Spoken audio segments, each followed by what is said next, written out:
Um, so my name is James Lau. I'm the founder and principal of Small Action Studios, and we are a small web development, marketing, and branding company located outside of Boston, Massachusetts. Um, a little bit about myself.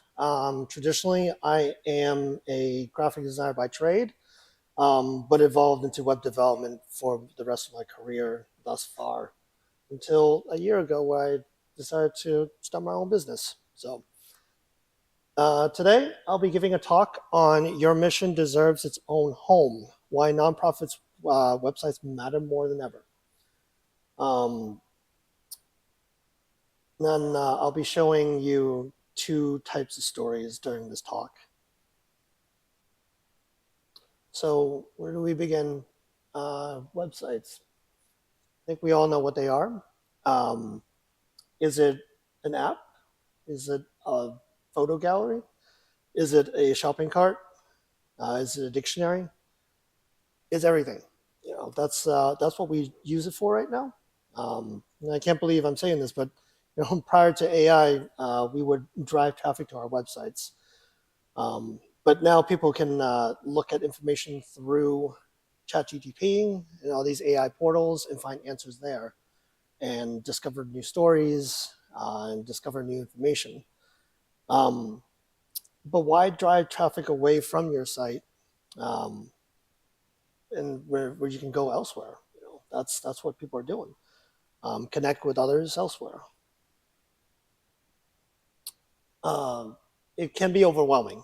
So um, the average memory span of a goldfish is 9 seconds.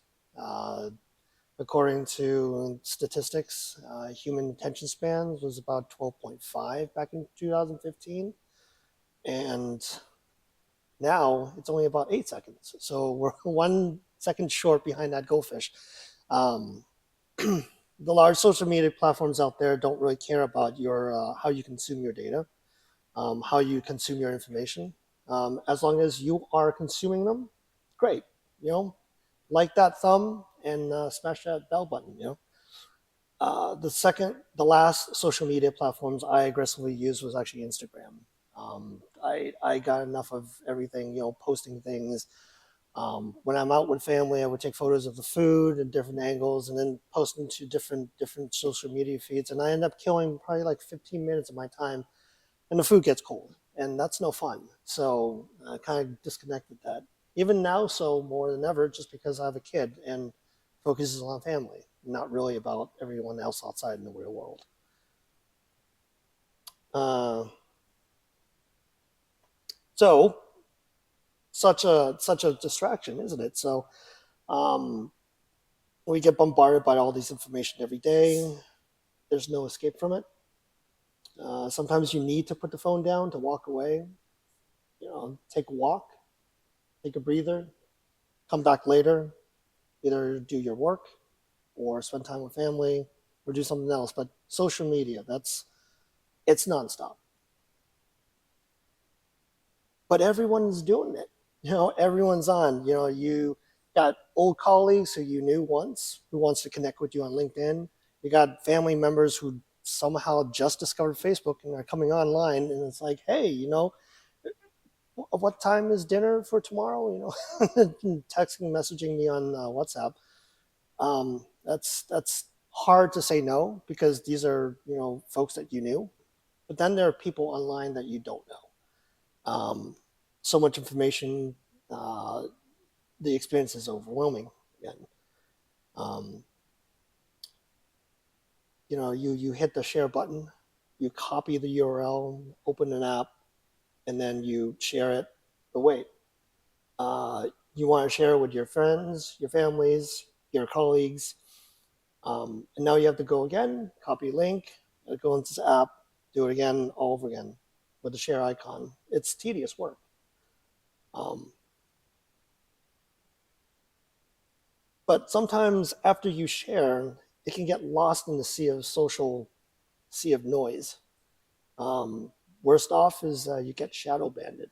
You we don't exactly know how these algorithms consume your information. We don't know how the algorithm perpetuates the information through other different portals. Um, and when you share something, you don't know how many impressions it gets. But that's not really that important, is it? Um, we don't know if the platforms will reach the right audience or ever. There might be possibilities that your content gets shadow banned, which is, this slide here. Um, so this is how it typically works. Content is deprioritized in ranking algorithms rather than removed.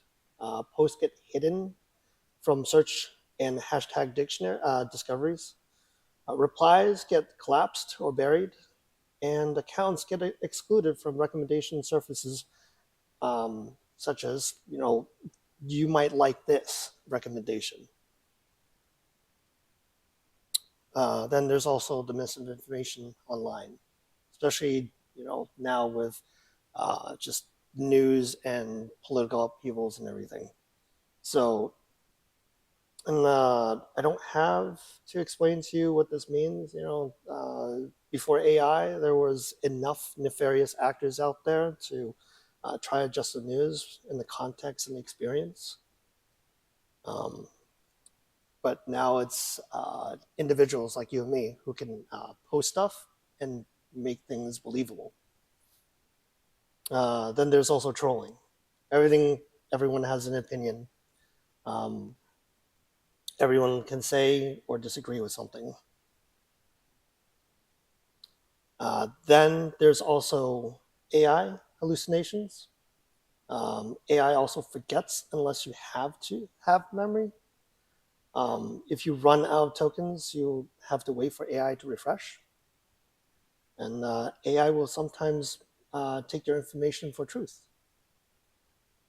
So I want to share this article that was written by Thomas Germain. Um, let me just share with you. This blog post was written by Thomas Germain, a tech journalist from the BBC. He blogged about the hot dog championship eating contest in South Dakota International. And amongst his peers, he highlighted several other notable tech journalists and their experiences during the race. It covered highs and lows in the experiences of eating hot dog in the sweaty heat.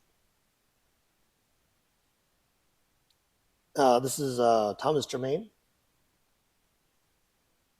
and this is the article that he wrote later on the BBC.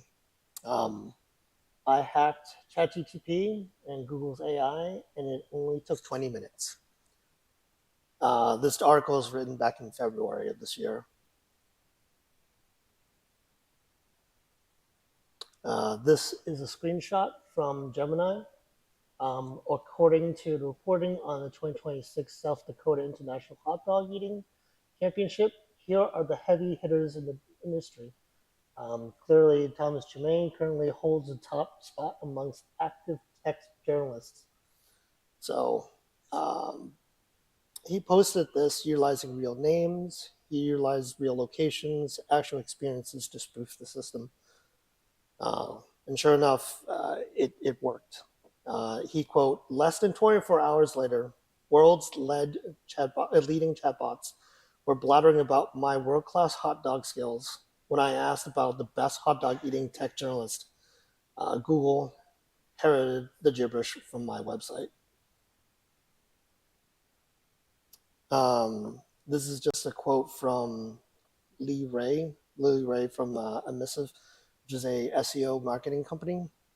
And she says AI companies are moving faster than their ability to regulate the accuracy of the answers. I think this is dangerous. So, but there's hope yet. We can personally take back the narrative. As scary as this may seem, what interests us is that to take back the narrative, it's a positive and truthful way. The hot dog story was obviously not truthful, and he was playing with the experiment with the tech. So what we can still do when we post it on our own site is that you are in control of your content. You are sharing your own experiences. You're providing correct accessibility and you're building compassion and empathy. There's no social media feeds to judge you, and there's no rankings to appease. So I will share with you a story from a nonprofit called Charity Water, and I'll read an excerpt from one of their articles on their site um, on how the positive story struck a chord and helped change a community. So uh, the climb up to Shree's second school is as steep as long as it is. Farm terraces stack up the mountains like floors of a building, and the narrow dirt paths that line the edges of offer no easy direct route. Students take the trek from their mountain homes to the communities below, weaving back and forth along corridors, edges of rice, maize, and millets, carefully focused on not losing their balance. The school itself feels halfway on the sky, but when you arrive at the top of that mountain, the view is worth the journey. The Shreet School Secondary School serves a cluster of communities that were home to 4,600 people in the Sindh district, which is in Nepal. It is one of the few schools in the area, and the only one that offers kindergarten from kindergarten to 12th grade. But the truth special part is a facility. It's the faculty who stand before these students of over 527 of them each day. 15 incredibly passionate, talented teachers work to improve the lives and futures of kids in Nepal. Now end up following the story of Natra, which is he is a 35-year-old Nepalese who actually teaches in this village. He once attended Shreet Secondary School, and he knows the hardship of all the students who has to endure climbing up and down the hills, getting water, staying healthy, hydrated, and going to class. He struggled with schoolwork when he was a kid, and he didn't want to have people go through this as well. The second challenge was that the dirty water, which is why Charity Water is helping this, is to improve the water system. In 2013, Nepal Water Health began constructing massive gravity-fed piped water systems that captured the natural water source high up in mountains and delivered it down to the tapping stands located throughout Natra's community. Instead of having to climb and search for water, families suddenly had access to it right next to their homes. And because it was clean and safe water source, the health of the community transformed. The local clinic went from 700 patients per month down to 60 to 65. The report numbers of diarrhea cases dropped from a high number of 6,000 to only 200 a year.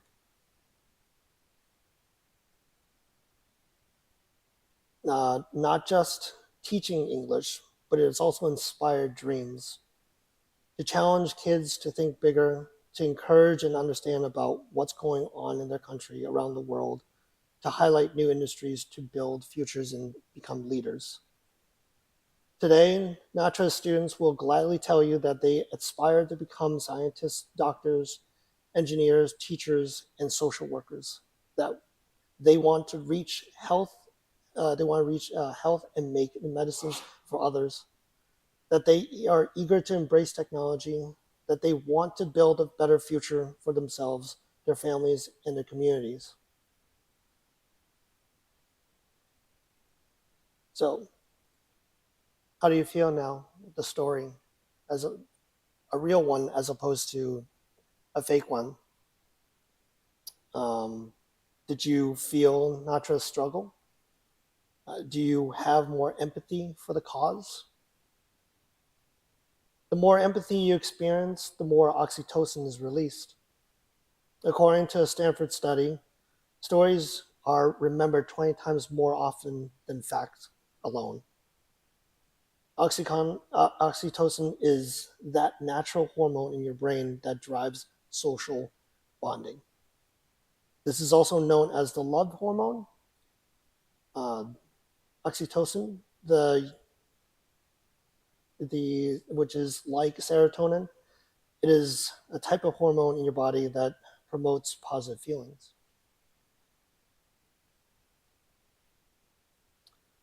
You can make you can arm yourself with data graphs as much as you want, but in the end of the day, you want to drive home an emotion. To do this, you need to provide several contexts in your story. You need to provide the context of the story. You need to provide a conflict, and then you also need to tell a solution and an outcome, or share one. This is why it's important for nonprofit organizations to write and own their own content on their website. Someone arriving on purpose on the website, and for that moment, you have their full attention. They are looking for help, they are looking for guidance, and they are looking for information. And they are also looking for change. A nonprofit organization that shares these stories can build trust in their community. Ultimately, this drives a wave of conversation through social media feeds, through different outlets, through various communities. This creates a positive impact, which in turn it's a social change, a story worth sharing. So now you can go back, share this with other people, but do remember that the story needs to come from your site. We get bombarded by a lot of these things, usually on LinkedIn, on social media feeds, but it gets lost. You hit that see more button, it expands, you read it, and then you go to the next post, and you forget about it. But when you're on someone's site, you're reading their story, you feel involved. This ultimately makes you want to feel like you want to give back. You want to donate and support a cause, a worthy cause. A story is worth sharing. This makes you feel you want to give back and donate and support. Maybe you want to start your own personal community as well, because possibly there are more than one, there's many different nonprofits who do the same thing. There are environmental nonprofits, abusive drug rehabilitation nonprofits, museum nonprofits. There's a lot of them. They are all vying for the same thing. And now it's more important than ever because just last year, in 2025, the funds were cut. The United States have roughly 1.3 million nonprofit organizations.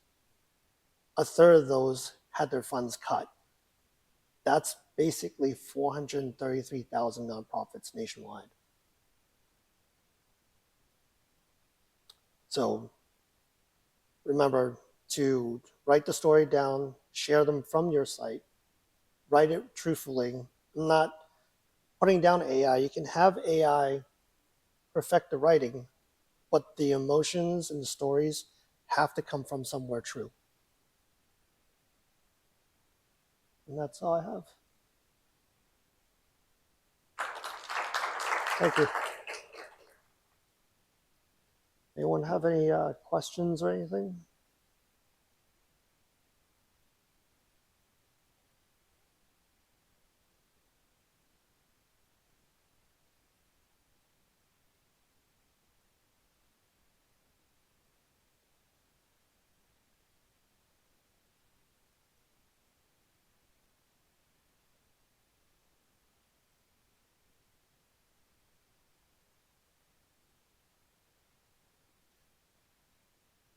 Yeah. So I mean, I I recommend that you can use AI to help improve the imagery, to improve some of the text, but the stories, nonprofits tend to have a lot of experiences within their community, and they usually share it in a short fashion or they just share it in social media.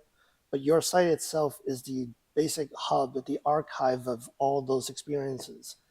And the driving force of your site is also to ask for donations. And generally, that's where most philanthropists or funders will come. And so, if they're there to kind of experience your site, they want to know what the record is. Um, a lot of nonprofits also put together annual reports. Those come every year. They have to showcase, what's their revenue, what did they spend on, who donated what, and usually those are just dry PDFs, which you can convert those to stories as well. So that's also important. That's a worthy news. Um, you also need to understand that whatever you write can also be shared online as well, and the AI will pick it up. The more you share, the more AI will also understand, and they can't take your story away. It's there's always a single source of truth. So when I do any searches on AI prompts, I always ask it what is their source, because it's sometimes like I use Claude, and it usually has like a bit of written portion, and then I ask it, can you show me the source of this? And so and that's a single point of truth right there.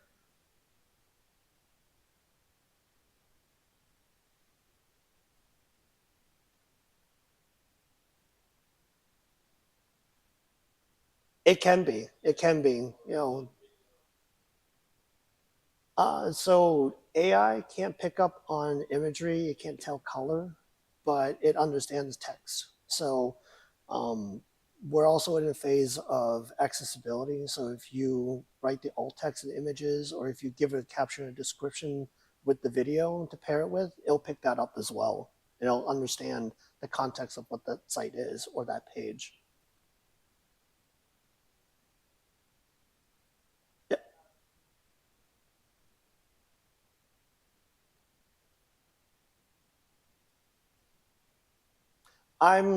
so my background is in web development, and I've been doing WordPress for a while. But I also realize that um, nonprofits don't have to choose. I'm gearing myself towards more of just an platform agnostic, because the story is important, the imagery is important. So no matter what platform you use, you know, we'll work with that. You know.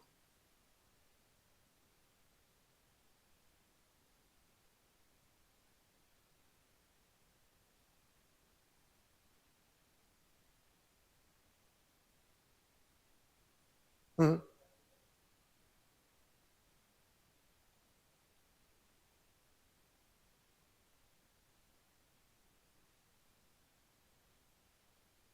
Mhm.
Yeah, so I follow N10, which is a nonprofit organization community where they have a lot of networks for nonprofit organizations to kind of come together and ask questions. And they have a AI forum, and I do recall one of the conversations was how we could be a little bit more verbal in terms of telling stories and writing articles, and posting it on your own site. Sharing that is important. So it's really kind of like the word of mouth against technology. I mean, ultimately, I know that um, Thomas Germain's article did get picked up by Google, and Google did respond back saying that they are going to check their algorithms to make sure that like this won't happen again. We're going to test the data to make sure things are correct.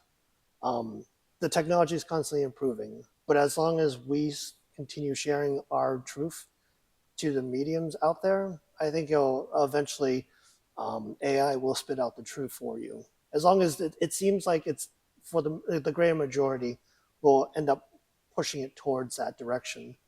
Um, Unfortunately, I think it was in the beginning of 2025 where Zuckerberg mentioned that they're going to turn off fact checking, which is also kind of terrible. It's like okay, so everyone can start posting things, they can say whatever they want, but our moderators are so swamped with things, we're just going to turn it off.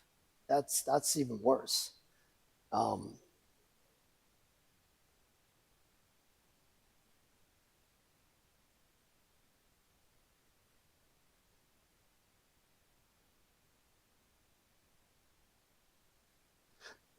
what you can also do is sometimes if you want to fact check something, so I have like three AIs that usually compete against each other, just like it's like Claude, is this correct? Gemini, is this correct? Or Claude versus ChatGPT. It's like and they'll kind of argue each other sometimes.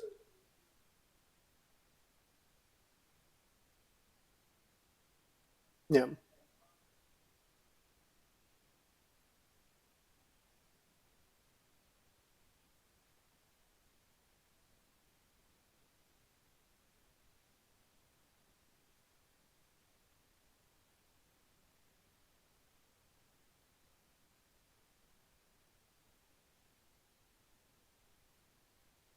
Yeah, no, no doubt. Yeah.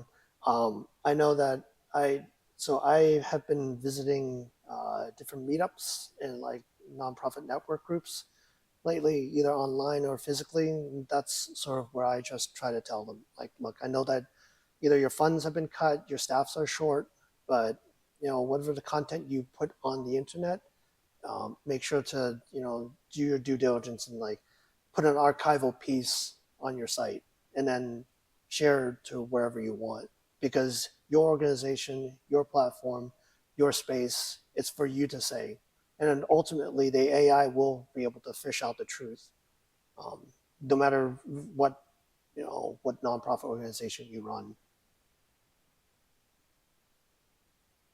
Oh,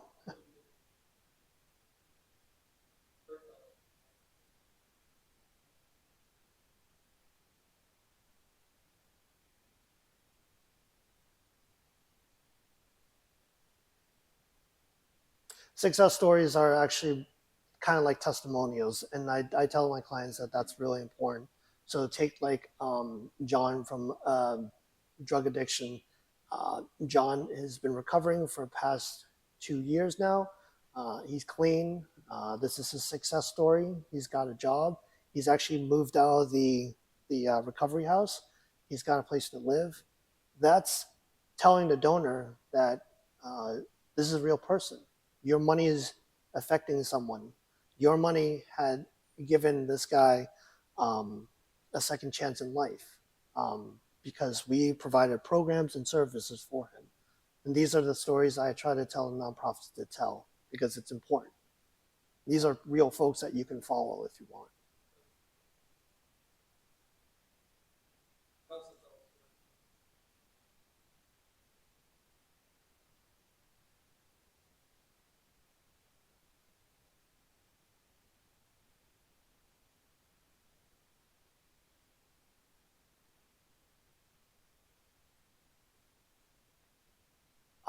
It depends on the organization.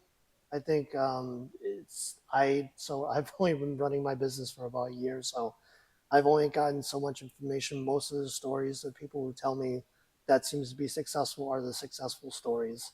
Um, it would seem that most of the time charity giving happens usually at the end of the year, and so if I've only experienced like one of that year. So it's a good question.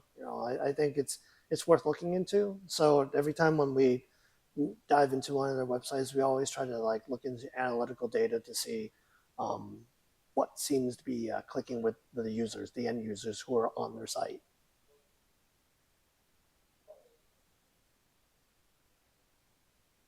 Yeah, yeah.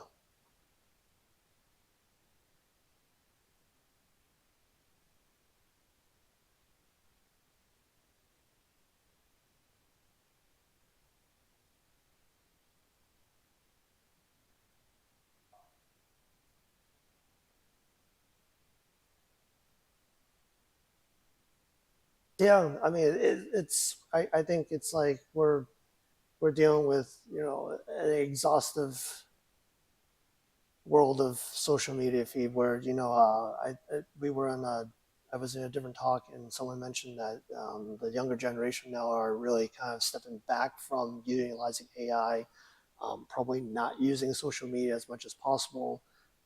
People can still find their own space if they wanted to, whether it's online or offline. It's important to own your own content, own your own space.